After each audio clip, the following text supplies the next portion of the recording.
الحمد لله رب العالمين والعاقبة للمتقين والصلاة والسلام على سيد الأنبياء والمرسلين اما بعد فاعوذ باللہ من الشیطان الرجیم بسم اللہ الرحمن الرحیم۔ انتہائی اہم موضوع ہے۔ آج ہم بات کریں گے سیرت النبی صلی اللہ علیہ وآلہ وسلم کے واقع میثاق مدینہ کے تناظر میں عصر حاضر میں اسلامی نظام کے نفاذ کے حوالے سے، اور اسلامی نظام کے نفاذ میں درپیش وہ کون کون سے مسائل ہے، وہ کون کون سی وجوہات ہے جس کی بنیاد پر وہ نافذ نہیں ہو سکتی۔ تفصیل کے ساتھ اس پر بات کرنے کی کوشش کریں گے۔ میثاق مدینہ میں رسول اللہ صلی اللہ علیہ وسلم نے تحریر فرمایا وَإِنَّكُم مِّمَّا أَخْلَقْتُمْ فِيهِ من شيء فإن مرده إلى الله وإلى محمد، اور جب کبھی تم میں کسی چیز کے متعلق اختلاف ہو تو اسے اللہ اور محمد صلی اللہ علیہ وسلم کی طرف لوٹایا جائے گا، کیونکہ حتمی حکم اللہ اور اس کے رسول محمد صلی اللہ علیہ وسلم کا ہی ہے۔ اس میثاق مدینہ میں اللہ کے رسول نے یہ تحریر فرمایا کہ مدینہ منورہ کے اندر قبائل کے درمیان اگر کسی بات پر تنازع یا اختلاف پیدا ہو جائے اور وہ آپس میں اس کے حل پر متفق نہ ہو سکتے ہو تو ایسی حالت میں وہ رسول اللہ صلی اللہ علیہ وسلم کی جانب رجوع کریں گے، اور اللہ کے رسول کا فیصلہ یہ ختمی ہوگا۔ اسی شق پر منع عن عمل کی گئی تھی انتہائی سختی کے ساتھ۔ مثال کے طور پر ایک واقعہ سامنے آ گیا کہ ایک یہودی اور مسلمان کے درمیان تنازع پیدا ہو گیا۔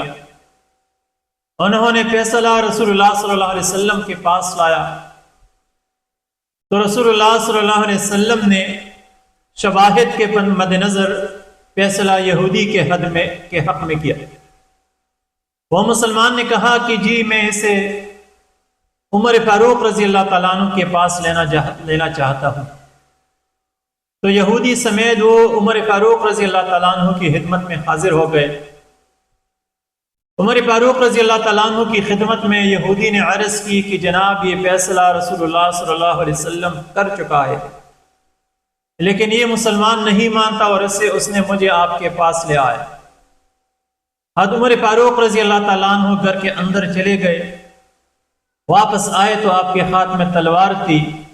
اور اسی جگہ پر اسی مسلمان کا سر قلم کر دی، اور فرمایا کہ جو اللہ کے رسول کا فیصلہ نہیں مانتا اس کی سزا یہی ہے۔ یعنی پیغمبر اسلام صلی اللہ علیہ وسلم کی اس شق کی تحریر کے بعد انتہائی سختی کے ساتھ اس پر عمل کی گئی۔ اب مسلمانوں کا یہ ایمان ہے کہ ان کی کامیابی، ان کی فلاح، ان کی بہبود شریعت اسلامی کے نفاذ میں ہے۔ ان کے سارے مسائل مذہبی، سیاسی، معاشی، معاشرتی، اقتصادی، ان سب مسائل کا حل شریعت اسلامی کے نفاذ میں ہے، لیکن اس کے باوجود بھی وہ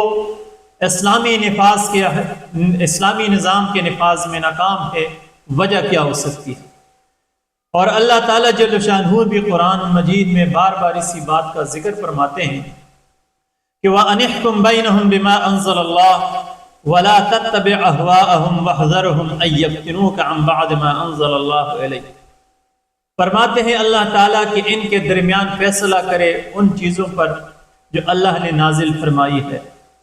اور اے اللہ کے رسول ان لوگوں کی خواہشات کی تابعداری نہ کرو اور ان کے سے بچ کے رکھو، ورنہ یہ آپ کو فتنے میں ڈالے گا ان میں سے جو اللہ نے آپ کے اوپر نازل فرمایا ہے۔ قرآن مجید کے اندر سورہ مائدہ میں اللہ فرماتے ہیں وَمَن لَّمْ يَحْكُم بِمَا أَنزَلَ اللَّهُ فَأُولَٰئِكَ هُمُ الْكَافِرُونَ، جو ان چیزوں پر، ان احکامات پر فیصلہ نہ کرے، یعنی اللہ کے نظام پر فیصلہ نہ کرے، تو اللہ فرماتے ہیں یہی لوگ کافر ہیں۔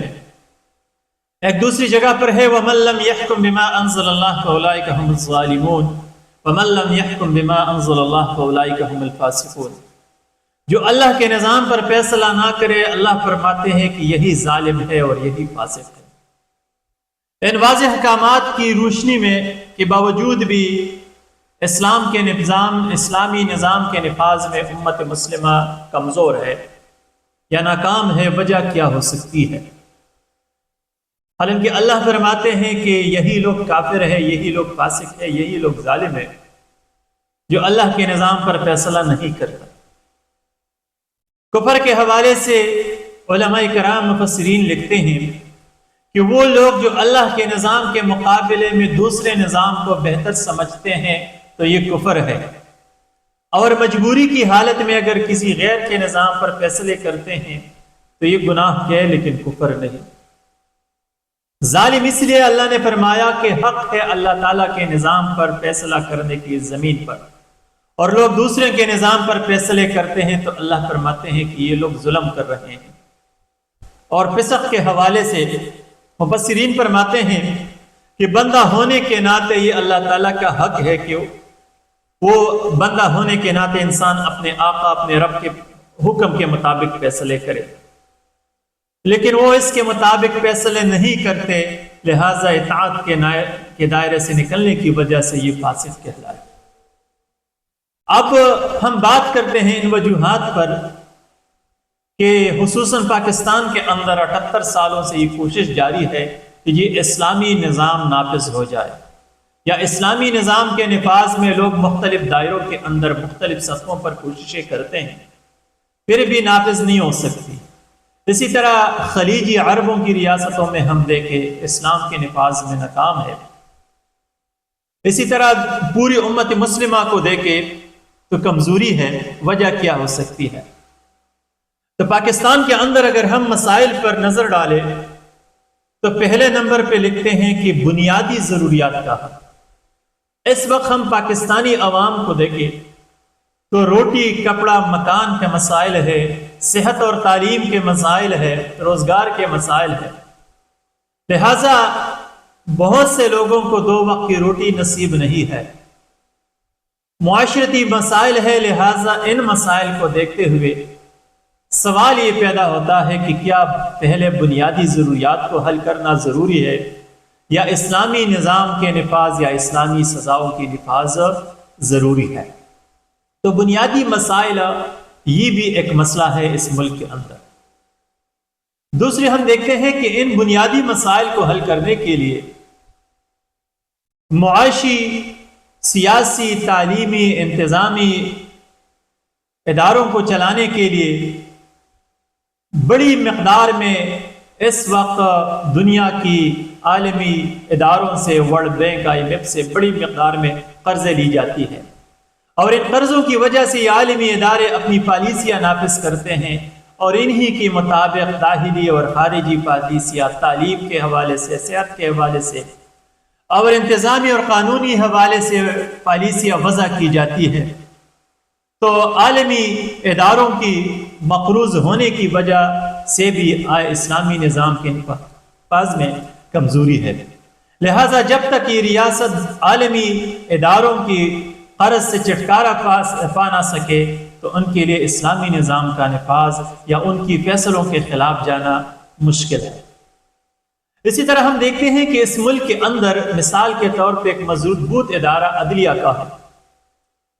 اور عدلیہ وہ جو انگریزی تعلیم پڑھ کے، جو LLB علم کر کے آتے ہیں، اب اسلامی نظام کے نفاذ کے بعد وہی بندہ قاضی بنے گا جن کو قرآن اور سنت پر مہارت حاصل ہو، فقہ اسلامی پر مہارت حاصل ہو۔ اب اگر اسلامی نظام نافذ ہو جائے تو جتنے بھی سپریم کورٹ سے لے کر نیچے ہائی کورٹ اور لوور کورٹ تک یہ سارے ججز یہ پھر فارغ ہو جائیں گے، کیونکہ قاضی کے لیے شرط یہ ہے کہ وہ اسلامی علوم سے باخبر ہو۔ اسی طرح اسلام کے اندر ان وکلاء کی جو باری باری فیس لیتے ہیں ان کا تصور نہیں ہے، تو جتنے ہزاروں کی تعداد میں یہ وکلاء ہیں ان ساروں کے روزگار کا مسئلہ پھر پیدا ہو جائے گا، لہٰذا اسلامی نظام کے نفاذ کی وجہ سے ان کے لیے بھی معاشی مسائل پیدا ہو سکتے ہیں، یہ بھی ایک مسئلہ ہے۔ انتظامیہ ہے اس ریاست کے اندر، بیوروکریسی ہے اس ریاست کے اندر، افسرشاہی ہے اس ریاست کے اندر، لہٰذا یہ طاقتور ادارے اگر اسلامی نظام نافذ ہو جائے تو پھر اسلام کے اندر افسر شاہی کی گنجائش نہیں ہے، لہٰذا پھر ان کے لیے بھی مسائل پیدا ہو جائیں گے، لہٰذا اس ریاست کے اندر افسر شاہی بھی ایک مسئلہ ہے۔ اسی طرح ہم دیکھتے ہیں کہ جس انداز سے یہ لوگ ان کی تربیت ہوتی ہے، جس انداز سے یہ لوگ زندگی گزارتے ہیں، یہ مقتدر، یہ صاحب اقتدار طبقے، تو اسلام کے اندر پھر ان کے لیے یہی عیاشی، یہی زندگی، یہی بڑی بڑی سہولیات، یہ پھر ان کی گنجائش نہیں، لہٰذا اسلامی نظام کے نفاذ میں یہ بھی ایک مسئلہ ہے۔ اسی طرح ہم دیکھتے ہیں میڈیا کو، اس وقت میڈیا ایک مضبوط ہتھیار ہے، تو میڈیا کے اندر ہم دیکھیں social media, print, electronic media, یہ سارے بکواسات کی بنیاد پر، پروپیگنڈوں کی بنیاد پر یا فحاشی کی بنیاد پر، عریانی کی بنیاد پر چلتے ہیں۔ اسلام میں ان کے لیے اس کی گنجائش نہیں ہے، لہٰذا اسلامی نظام کے نفاذ کے بعد ان بکواسات کا جو اس وقت print media, electronic media, social media, film industry, drama industry کے اندر چل رہی ہے، یہ پھر نہیں ہوگی، لہٰذا ان میڈیا کے لیے بھی پھر معاش کا مسئلہ ہے، لہٰذا میڈیا بھی جو مغربی تہذیب یا فحاشی پھیلا رہی ہے، یہ بھی اسلام کے نفاذ کے راستے میں ایک مشکل اور ایک مسئلہ ہو سکتی ہے۔ تعلیمی نظام کے اندر ہم دیکھیں تو اس وقت اس ریاست کے اندر تعلیمی نظام کا بھی ایک ایشو ہے۔ عصری تعلیم والے مذہبی تعلیم پر یہ اعتراض کرتے ہیں، مذہبی اداروں پر، کہ جو وہ نظام تعلیم جسے حاصل کرنے کے بعد انسان کو صدقات اور خیرات کھانے سے چھٹکارا حاصل نہیں ہو سکتی، بغض، حسد، کینہ، تعصب سے چھٹکارا حاصل نہیں ہو سکتی، سخاوت، ایثار انسان کے اندر پیدا نہیں ہو سکتی، لہٰذا ایسا نظام تعلیم جو انسان کو اپنے پاؤں پر یا اپنے ہاتھ کے ذریعے سے کمانے کا اہل نہیں بنا سکتا، اس کو ہم کس طرح حاصل کریں؟ دوسری طرف جو عصری تعلیم ہے، لارڈ میکالے کا نظام تعلیم ہے، انگریزی نظام تعلیم ہے، اس میں طبقاتی نظام ہے، ہر کلاس کے لیے الگ الگ ادارے ہیں، پھر اس کے اندر جو ان اداروں کے اندر جو ذہن پروان چڑھتی ہے، جس طریقے پر ان کی تربیت ہوتی ہے، جس طریقے پر وہ پھر میدان کے اندر آتے ہیں، اداروں کے اندر چلے جاتے ہیں، تو ان کے ذہنی سطح یا ان کی تربیت پھر اسلامی نظام کو قبول کرنے کے لیے تیار نہیں ہو سکتی، لہٰذا یہ نظام تعلیم بھی اس ملک کے اندر اسلامی نظام کے نفاذ کے راستے میں ایک بڑی رکاوٹ ہے، کیونکہ وہ نظام تعلیم جو آپ کو ذہنی طور پر اسلام کی قبولیت کے لیے تیار نہیں کر سکتا، یہ بھی اسلامی نظام کے راستے میں ایک رکاوٹ ہو سکتی ہے۔ اسی طرح ہم دیکھیں اس ملک کے اندر جاگیردارانہ نظام ہے، اس جاگیردارانہ نظام کے اندر کسی کے پاس اتنا زمین ہوتا ہے جسے اس کا اندازہ بھی نہیں ہوتا، ان کا پتہ بھی نہیں ہوتا، ہزاروں ایکڑ زمین ہوتی ہے، جبکہ ایک بندے کو دفن ہونے کے لیے 5-6 فٹ زمین نصیب نہیں ہوتی، سر چھپانے کے لیے 10 فٹ زمین نصیب نہیں ہوتی، تو یہ اسلام کے اندر زمین کی تقسیم کا بھی اپنا اصول ہے، جاگیردارانہ نظام کا تصور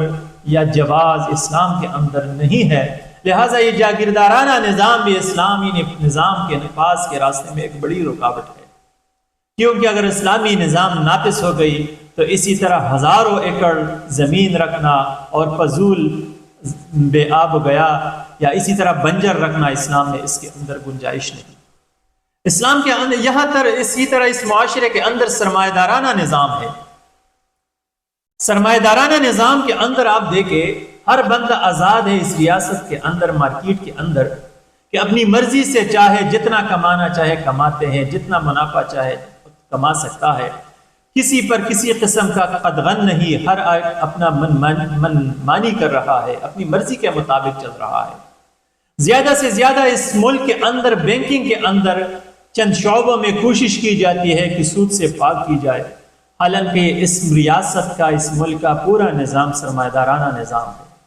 سرمایہ دار آزاد ہے، جس طرح چاہے ذخیرہ اندوزی کے ذریعے سے، بلیک مارکیٹنگ کے ذریعے سے، جس طریقے پر چاہے غریبوں کا خون چوستے ہیں، لہٰذا اسلام کے اندر اس کی گنجائش نہیں ہے۔ تو یہ سرمایہ دارانہ نظام بھی اسلامی نفاذ کے لیے، اسلامی نظام کے نفاذ کے لیے تیار نہیں ہو سکتی، کیونکہ اس میں ان کے لیے موت ہے۔ لہذا سرمایہ دارانہ نظام بھی اسلام کے راستے میں ایک رکاوٹ ہے۔ اسی طرح سیکولرزم اس ملک کے اندر بھی ایک طبقے کے اندر ہے۔ مذہب سے بیزاری، مثال کے طور پہ دارالخلافہ کے اندر لوگ یہ نعرے لگاتے ہیں، میری جسم میری مرضی۔ لہٰذا اس قسم کے لوگ، آزاد لوگ بھی اس ریاست کے اندر موجود ہے، اور وہ لوگ جو اپنی مرضی کے مطابق زندگی گزارنا چاہتے ہیں اسلام سے دور ہو کے، تو یہ لوگ بھی اسلامی نظام کے نفاذ کے راستے میں ایک بڑی رکاوٹ ہے۔ اسی طرح ہم دیکھتے ہیں دفاتر کے اندر، کام کے اداروں کے اندر، مقننہ کے اندر خصوصی طور پہ، یا دفاتر کے اندر جو خواتین کا اٹھنا بیٹھنا ہے، جس طریقے پر وہ چلتے پھرتے ہیں بکھرے ہوئے بال کے ساتھ، کھلے ہوئے چہرے کے ساتھ، یا لباس جس طریقے پر انہوں نے زیب تن کی ہوئی ہے، تو اسلام کے اندر اس کی بھی گنجائش نہیں۔ لہٰذا یہ کلاس، یہ طبقہ بھی اسلامی نظام کے نفاذ کے راستے کے اندر رکاوٹ ہے۔ اور سب سے بڑی بات یہ کہ اگر اسلامی نظام نافذ ہو جائے، جو اس وقت ملک کے اندر نظام تعلیم ہے، مخلوط نظام تعلیم، جس طریقے پر KG سے لے کر یونیورسٹی تک پڑھاتے ہیں، ایک ساتھ پڑھتے ہیں، تو اسلام کے اندر اس مخلوط نظام تعلیم کی گنجائش نہیں ہے۔ لہٰذا یہ نظام تعلیم بھی اسلام کے راستے میں ایک بڑی رکاوٹ ہے۔ اسی طرح ہم دیکھتے ہیں کہ عوام کی اکثریت اس وقت مذہب سے ناخبر ہے، خصوصاً پنجاب کے اندر، سندھ کے اندر، بلوچستان کے اندر جائے تو لوگوں کو نماز پڑھنا نہیں آتا، کلمہ صحیح طریقے سے نہیں آتا، تو ان کو قرآن کا کیا پتہ ہوگا، حدیث کا کیا پتہ ہوگا، سیرت کا کیا پتہ ہوگا، اسلامی احکامات، اسلامی سزاؤں کا کیا پتہ ہوگا۔ تو اس وقت ملک کے اندر، ملک کی ایک اکثریت، بڑی تعداد میں لوگ اسلام سے بے خبر ہیں۔ لہٰذا ان ناخبر لوگوں پر اسلامی نظام نافذ کرنا بھی مشکل ہے، اور لوگوں کی ناواقفیت بھی اسلام کے راستے میں ایک بڑی رکاوٹ ہے، اور یہی ناواقف لوگوں کی اکثریت یہ پھر اسلام بیزار قوتوں کا مقابلہ نہیں کر سکتی۔ اس طرح ہم دیکھتے ہیں کہ مثال کے طور پر KB کے اندر، خیبر پختونخوا کے اندر مذہب کے ساتھ ایک جذباتی لگاؤ ہے، لیکن یہ لوگ بھی مذہبی نظام یا اسلامی نظام کے نفاذ کے حق میں نہیں ہو سکتے۔ مثال کے طور پہ ہم دیکھیں، سید احمد شہید بریلوی رحمہ اللہ، شاہ اسماعیل شہید رحمہ اللہ، تحریک مجاہدین یعنی تقسیم ہند سے قبل ایک تحریک تھی، انہوں نے جب شروع کی تو یہاں پختونوں کے علاقے میں ان کو خوش آمدید کہا گیا، ان کو قبول کی گئی، لیکن پھر جب اسی تحریک کے اندر ان پر اسلامی نظام کے نفاذ کی کوشش کی گئی، اور وہ نظام جو پشتونوں کی رواجی دستور پشتون ولی کے خلاف تھی، انہوں نے پھر سب سے پہلے یہی لوگ تھے جو اس تحریک کے خلاف اٹھے۔ مثال کے طور پر اسلامی نظام کے اندر ہے کہ آپ بہن اور بیٹی کو باپ کی جائیداد میں حصہ دیں گے، لیکن پشتون سماج میں بیٹی کو یا بہن کو جائیداد میں حصہ دینا بڑی مشکل بات ہے۔ اسلامی نظام کے اندر بیوہ کو اختیار حاصل ہے کہ اپنی مرضی کے مطابق اپنے فیصلے کرے، اپنی مرضی کے مطابق اپنی شادی بیاہ کا فیصلہ کرے، دوسری شادی کی، لیکن پشتون سماج کے اندر بیوہ خاتون گھر سے باہر نہیں نکل سکتی، نہ ہی گھر سے باہر شادی کر سکتی ہے۔ لہٰذا پشتون ولی کے وہ قوانین جو اسلام سے ٹسل رکھتے ہیں، تو پھر پشتون انہی قوانین کے باب میں اسلامی نظام کے قبولیت کے لیے پھر تیار نہیں ہو سکتے۔ تو پشتونوں کی محض جذباتی تعلق بھی اسلام کے ساتھ لگاؤ اور پھر اسلامی نظام کے نفاذ کے راستے میں ایک رکاوٹ ہو سکتی ہے۔ یا ہم دیکھتے ہیں کہ MMA کے گورنمنٹ میں یہاں پر مذہبی طبقوں کی حکومت آ گئی، لیکن یہی مذہبی طبقے تھے جو اپنے لیے کسی شیخ القرآن اور شیخ الحدیث کو وزیر اعلیٰ بنانے میں ناکام ہو چکے تھے، اور انہوں نے کسی شیخ القرآن یا شیخ الحدیث کو وزیر اعلیٰ نہ بنا سکے، کیونکہ ان کو پتہ ہے کہ یہ قوم، یہ ریاست، یہ پشتون، یہ مذہبی طبقے کی بالادستی قبول نہیں کرتی۔ جس طرح پشتونوں کے حوالے سے یہ بات بھی مشہور ہے کہ یہ مذہبی طبقے یا علماء کے جرگے پر رشتہ تو دے سکتے ہیں، لیکن علماء کے مانگنے پر پھر یہ مذہبی طبقے کو رشتہ نہیں دیتے۔ مطلب یہ اس کی ایک جذباتی لگاؤ ہے اسلام کے ساتھ، تو یہ جذباتی لگاؤ بھی اسلام کے راستے میں ایک رکاوٹ ہو سکتی ہے۔ اسی طرح ہم دیکھتے ہیں کہ پیغمبر اسلام صلی اللہ علیہ وآلہ وسلم نے سب سے پہلے مکے کے اندر 13 سال میں ایک مضبوط جماعت پیدا کی، ایک تربیت یافتہ جماعت پیدا کی،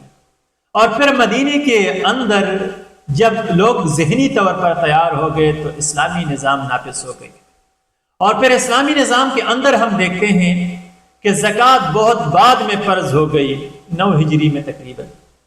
اور پھر ہم دیکھتے ہیں کہ اسی زمانے کے اندر سود بہت بعد میں حرام ہو گئی۔ تو یہ سزائے بتدریج نازل ہوتی گئی، یکدم پورے کا پورا نظام نافذ نہ کیا گیا۔